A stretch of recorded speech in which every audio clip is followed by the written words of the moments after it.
What's up, guys, and welcome to the Rebalance podcast, where we dive into topics that matter most when it comes to overcoming struggles, injuries, and finding balance in your life. Everybody's idea of balance is that bit different, so my goal is to give you different perspectives, practical tips, as well as expert insights into what it means to live a balanced life. My name is Robbie Cassidy. I'm a physiotherapist and a health coach, and I've been helping people reignite their love for challenge, overcome their fear, and find more balance in their life through the process of self-development. So, let's get into it. What's up, guys, and welcome back to the podcast. On this episode of the podcast, we are going to look at a couple of different things. Actually, I'm going to talk through some of the conversations I had with clients during the week. I actually recorded this podcast on the beach, and it's going to be something that I'm going to do in time again, but unfortunately it started to rain and the wind took over, so I had to stop taking it. And I came back and I decided to record it again at home. So I guess really what we're going to talk about in this podcast, a lot of it is going to be about understanding the science of the body and why it's important, and why, if we get an understanding of it, we can start to kind of correct the things that are going wrong, and we can kind of find that balance again. Now, I was talking to a lady during the week who was struggling with flare-ups, and she felt her most recent flare-ups, she didn't really understand where it came from. Now, anyone who follows me on Instagram at The Mobility Tutor may have heard me speaking about this slightly on the last, during the week. In this case, I think it's important to come back because I think there's a really good learning point in this. So this lady came to me, she's going through the Spine Initiative at the moment, and she found that she had a fairly significant flare-up in that her back was getting really sore, she was getting spasms, she was getting a lot of pain, and it felt like it was starting to go into her leg.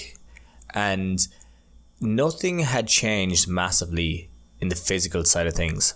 And this is the important thing to know, is we always need to take in the physical, we always need to take in the psychological, and we need to take in the social into account when we're looking at pain. Because anyone who's following this podcast for a while has a good understanding, I hope, that you can get a lot of pain without any injury. And if we understand that, it helps us to decide what's the best plan of action. So when she contacted me, she basically said that I've done everything. I'm doing everything right, is what it feels like, but I'm still getting this really heightened pain. And it flared up on Thursday, and I don't know what to do. And I told her at the time, I said, just go on the course, check out, there's a module on the course that talks about how to fix it, what to do, and it goes through the different elements of a kind of a framework of calming a flare-up down.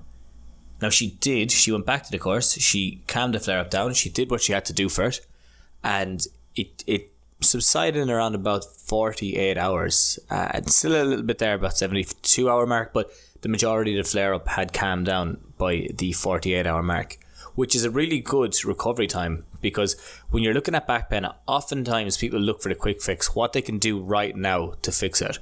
But we need to look at what you can do that's going to help it tomorrow, because there's nothing worse than an issue that flares up and then sticks around for 7 to 10 days after, or even longer, 4 weeks, 6 weeks, 8 weeks in some cases.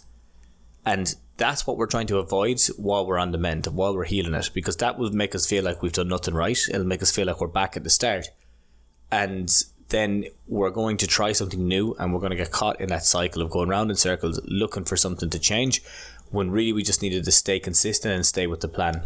And kind of ties into a different conversation that I had, was that the gains are made with consistency. There's no massive amount that you can do in one session that's going to fix everything. It's the consistency over time that makes the biggest difference. So let's say the pain calmed down about 48 hours later, and then we had a call organised early the week after. Now, when we jumped on the call, the pain had basically gone away. So we were really looking back in hindsight about what it contributed to it, what it caused it, and how can we stop it happening the next time in future. And when I was talking to her about it, I asked her, well, how was everything? How was your training? So how was the physical side of things? Had you changed anything there? And she said no, she was doing everything right. She was doing all the movements on the program, and her general movements as well, which on a day-to-day, I always get people to do just basic movements on a day-to-day to keep everything going, beside the more specific movements. The basic movements are actually pretty good. She was able to get through them all right. As I said, she was able to get through her sections okay. She worked on her breathing, she worked on her sleep, and she worked on her hydration, all at the same time. So we were like, okay, well, it's probably not as much to do with that. Now, I never like to single out one thing and say this is what it is, But in this case, there was a couple of stressful factors in the background, and when you put them all together, you can see how it would kick it off. And I said, were you dealing with anything emotional over the last couple of days? Was there any issues that you had to deal with, or was there any stressful events, whether that be in work or in a relationship or whatever it is? And when she came back to me, she kind of sat on it for a couple of seconds and she started to think, and it was like a bit of a light bulb went off at the time. And she said, I know, because I'd gone through the course, I knew that the emotional obviously plays a huge role in the pain that you feel. But she said it's very hard at the time to recognize this.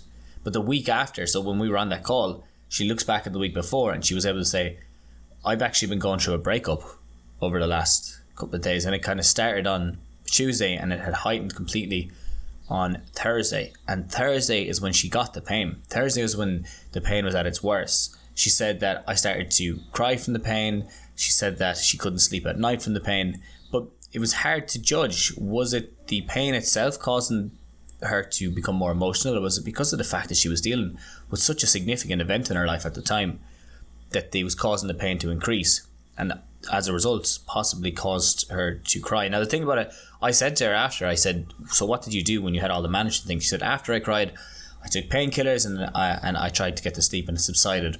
And I said, it's a really interesting one in that situation, because even the act of crying is such a good emotional release in a lot of cases that it can cause the pain to decrease right after. But if you didn't understand, and the thing is, as I said, hindsight is 20/20, if you didn't understand that the pain can be caused from emotional factors, then you would feel like you have done something wrong in the physical realm. You feel like that you've lifted something wrong, or you've slept wrong, and that's what's causing the back spasms, and that's what's causing the pain.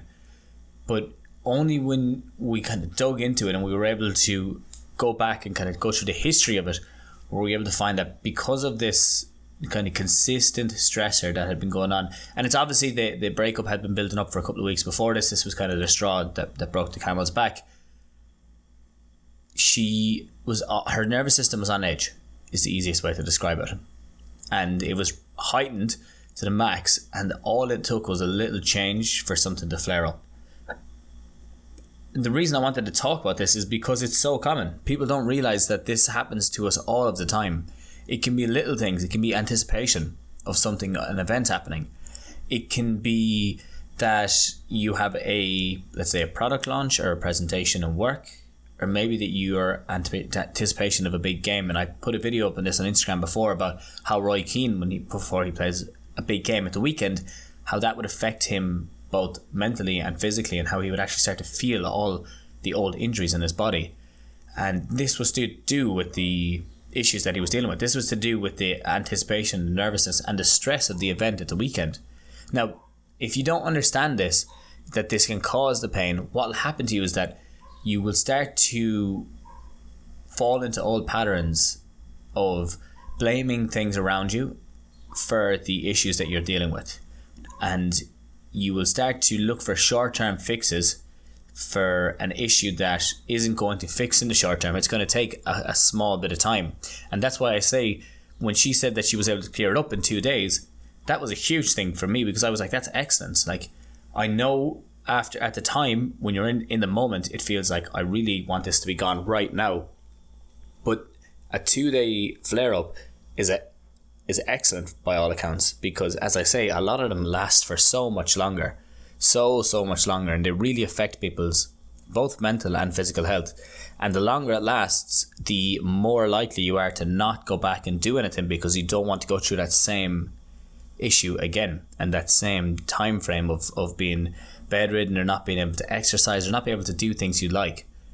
So it can build a lot of beliefs after that fact as well. And that's why when she did that, she was obviously going through the course, and she was getting an understanding of it, because she was new to the course. So I was like to her on the call, I said, I know this doesn't feel like it's a good thing, but I said, this is going to be a life-changing moment for you in a couple of months' time, when you realize that this has such an effect on your pain levels. And the reason being is that when you can highlight these certain times that you say, okay, I was very emotional there, and that was causing the pain, the next time it comes around, you're not as likely to react or overreact, and as a result, in the pain will stay lower. Because remember, our pain is dictated by our nervous system. And certain elements are going to cause it to go from a 5 to an 8 out of 10. And certain elements are going to cause it to go from a 7 back down to a 2. And one of the biggest factors there is your fear. So the next time it kicks up, I was telling her, just understand it's going to take a little bit of time to pass. We can work on these other factors around it to help it calm down. But if we can get rid of the fear, we can bring that pain from a 8 or 9 out of 10 back down to a 2 or a 3 out of 10, which is a lot more manageable. Okay, so that's a huge point, and I hope people can get an understanding of that, is that when she had gotten through this stage, she actually ended up breaking up with them in the end a couple of days later. So it was actually, let's say, 48 hours the pain started to subside, and it was about 4 days after they decided to split apart, and the pain was gone completely by that last day. So it was the anticipation and the stress of the whole event was causing the nervous system to obviously heighten up. The fact that she got through all the exercises, the fact that she was able to do all these different movements, that meant that it didn't last as long. She was able to deal with it, and then when the emotional side of it passed over, it calmed down completely. Now, what I said to her is that right now is a great time to work on it, because the body's really good at adapting. And if you start to put it in a position that it can improve, if you give it the opportunities to build strength, if you give it the opportunities to regain confidence in itself, like she has done through all the movements, and now from understanding what was causing the pain, it's not going to happen at the same level next time. And if it does happen at the same level, well, it doesn't usually, because of the idea that the body gets stronger and adapts. But let's say it does happen, she won't have the same amount of pain, because she can understand that, all right, there's certain elements here, let's say mental or social elements, that are also playing a role here. And if I can try to get out and break that cycle of getting out and going for a walk, or if I can try going for a swim, or if I can try get into cold water, or whatever it is that relaxes you. I was actually talking to her after. I said, what if you thought of one thing that makes you feel good every time you do it, what would you say it is? And she said, the one thing that always makes me feel good is dancing. And I said, okay, the next time this happens, or you feel it happen, I want you to put on one song and I want you to just dance to this. And I've used this technique loads of times with so many clients, because it's so effective. Dancing is a great way of getting you to move more fluidly, getting you to take your focus away from the pain and more into the movement and more into the enjoyment of it. And then as a result, the pain calms down, because the body just feels that bit more confident. It feels a bit more relaxed. And at the same time, it obviously raises your heart rate and drops it down after. So you go into more of a relaxed state. So it was a really, really interesting case, because it happens to people all the time. Like, it really does. And if you can understand your pain, you'll understand why you just get a random neck pain at times. So if you're sitting down and on a Thursday you start to get a random neck pain, or a Friday in your neck, like, people say, oh, it's because of my posture. But if you're in the same posture every day, nearly every day of the year, why does it only flare up one time? Okay, so that's what we need to think about. There's some other factor that's causing that to flare up a bit more. So we always have to consider the emotional element of pain, because the emotional element of pain plays a huge role in it. And if we can get an understanding of it, we can start to just use different techniques, different exercises to calm down that side of things. We can look to offload some of that emotional energy and try to keep moving, try to keep on top of the stuff that we're doing. Look to build a bit of a tolerance to it, and then get on with our day and get on with our week. And then this is what removes the fear of back pain. And this is how we can change the identity of us being somebody who's in pain, change the identity of somebody who has a back issue or a bad back, because it's about how you deal with it. It's your reaction to it, and then what you do even after that again. Okay, if your reaction is take a lot of painkillers, stop doing everything, you don't want to make it any worse, you start catastrophizing, you make it out to be as bad as it possibly could be, then that's only going to build certain beliefs around how bad you feel it is and how bad you feel it can get. And it's going to build beliefs around about your body and your body being really fragile, which is what when we look at these things, when we look at the Spine Initiative course and stuff like that, it's about trying to break those beliefs and kind of create a new identity, create a new person. And that's what we're doing here at the moment with this lady. So she actually, unfortunately, and I say this in the course as well, she actually needed to get that bit of a flare up to understand it more so that she can fix it in future.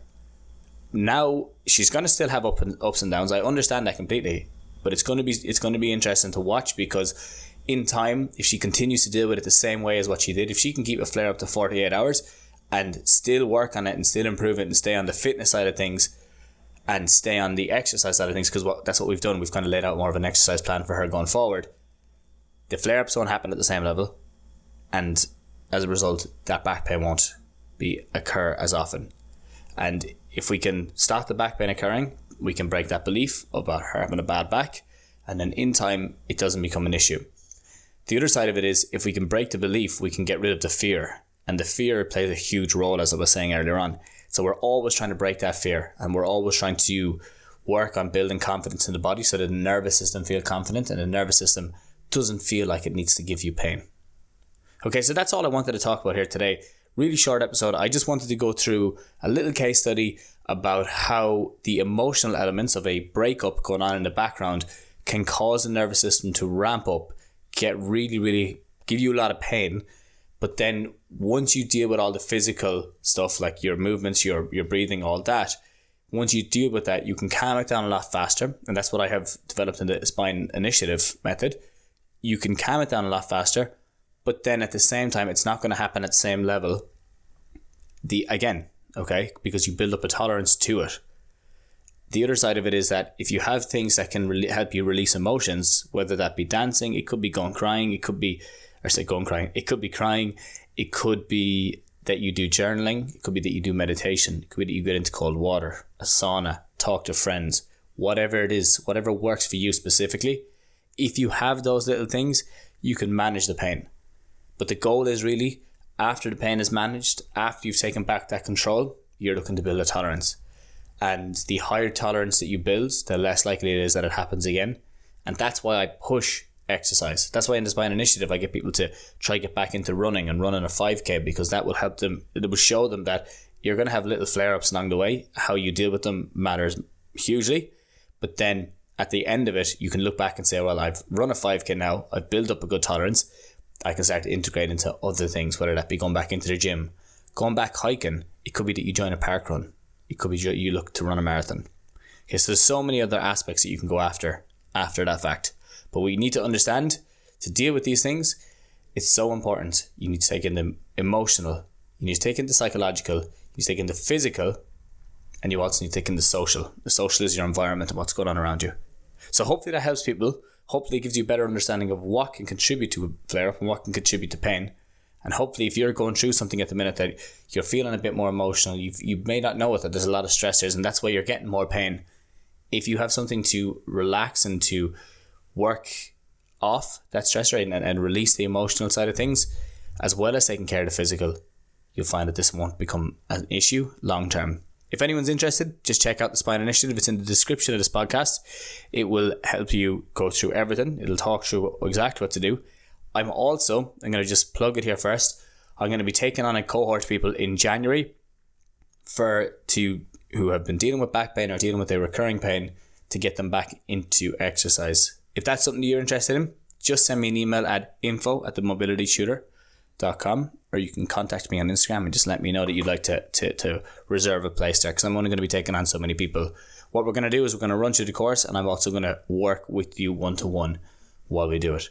So make sure to get the spots while they're still there. Otherwise, thank you so much for listening.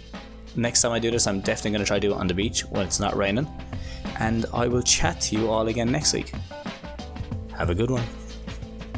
Okay guys, thank you so much for listening to today's podcast. I hope you enjoyed the show. If you're looking to learn more about what we do, as well as check out any of the mobility and rehab programs we have available, just head over to the description of this podcast and you will find a link to all the programs there. As always, thank you for listening, and I will chat to you all again in the next episode. Have a good one.